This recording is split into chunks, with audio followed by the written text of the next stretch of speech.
ما چې کله د قطر مذاکرات شروع و د امریکایانو سره، زه په دې کې وم چې امریکایان خو به وځي. فکر مې په دې کې باندې چې د امریکایانو وځي، بیا به د جاپانانو سره موږ څنګه جنګ کوو، څنګه به وژنو، دوی به موږ وژني، موږ به دوی وژنو. او کافران به په دې باندې خوشحاله وي چې موږ سره جنګیږو، دوی به د واشنګټن سره کومنده ورکوي. یا الله دا به څه کوو. زه به په دې کې وم چې زه اوس د امریکایانو په وتو باندې خوشحاله سم، که په دې باندې خوابدی سم چې بیا به خپل ولس وژنم، دا د دوی به راته جوړ کړي او زه به وژنم، دوی به زما په مقابل کې ولاړ. دومره بوج چې پر ما باندې و، دا بس یو الله ته معلوم دی.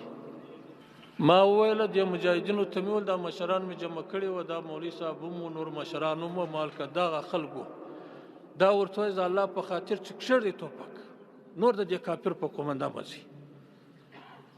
تاسو سره موږ جنګ نه کوو، د اوله سره چې جنګ مو شروع کړی دی، ستاسو مرګ زموږ مقصود نه و.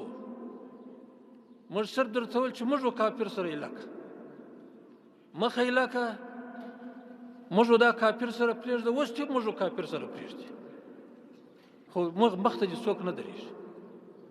دغه خپلو افغانانو ته چې پرېږدئ دا کار، د دې کافرانو دفاع مه کوئ، د دغو په مخ کې مه درېږئ، ځان مه ورته سپر کوئ.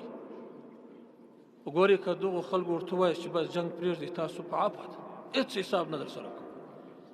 هغه زموږ د مجاهدینو په حق کې چې څه محاسبې در سره دي، څونه مو شهیدان کړي، هغه حساب نه در سره کوو. څونه کورونه مو خراب کړي دي. یو د بندګانو په حق کې زموږ صلاحیت نشته، بندګي حقوق نشو در معافولی، لکن په د جنګ و جهاد په دوره کې چې مو څه کړي ټول در معاف دي.